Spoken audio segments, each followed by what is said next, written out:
আর বিচারটা করব আমি।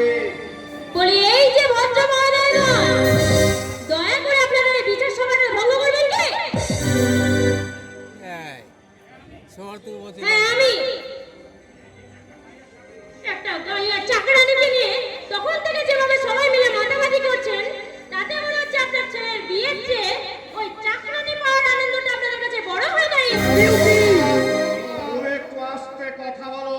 দেখছো না বাড়ির উঠোনে আমাদের কত আত্মীয় স্বজন বসে আছেন। তোমার ওই চিৎকার করা কথাটা ওরা হয়তো শুনতে পাবে। তাই পাবে না, আমার কি?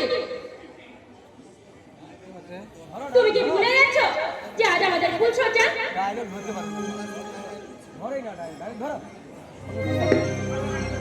তোমার জন্য কি আমি সারা রাত ওই ফুলসজ্জা করে অপেক্ষা করে থাকবো নাকি?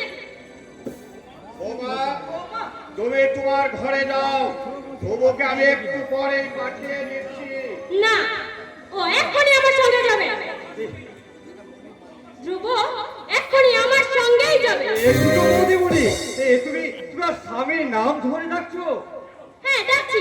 কেন, স্বামীর নাম মুখে আনলে কি মুখে প্রশ্ন করবে নাকি?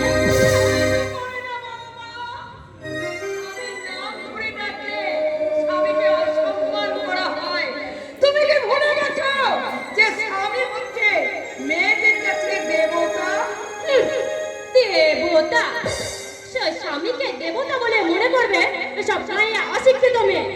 আমার মতো উচ্চ শিক্ষিতা শহরের মেয়ের কাছে ওই স্বামী হলো বন্ধু। চমৎকার বাবা, চমৎকার। তোমাদের উচ্চ শিক্ষা সিলেবাসের সঙ্গে সঙ্গে ওই চরিত্রের সিলেবাসকেও হয়তো তোমরা পাল্টে ফেলেছো। তাই তোমাদের উচ্চ শিক্ষার ভিতরে এই স্বামীরা হয় বন্ধু, আর বৃদ্ধ শ্বশুর শাশুড়িরা হয় এই সংসারের চাকর। কর্তাবাবু! কি? আমাকে এত বড় অপমান! জানিস রে ধ্রুব, আমি মৃত্যু শয্যায় শুয়ে শুয়ে অনেক স্বপ্ন দেখতাম। আমার আমার তোর বিয়ে দেবো, ঘরে একটা লক্ষ্মী প্রতিভা বউ আনবো। কিন্তু আমার কথা রাখতে তুই বিয়ে করলি ওকে ধ্রুব। কিন্তু আমরা ধুমধাম করে বৌমা বলে যাকে আমরা এই বাড়িতে নিয়ে এলাম, সে আমাদের বৌমা নয় রে ধ্রুব, সে আমাদের বৌমা নয়। সে একটা ওই শয়তানের তৈরি করা এটম বোমা,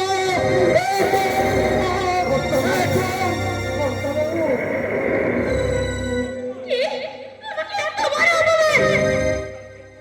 স্বেচ্ছায় কখনো সম্মান পাওয়া যায় না বৌমা, ওটা নিজেকে আদায় করতে হয়।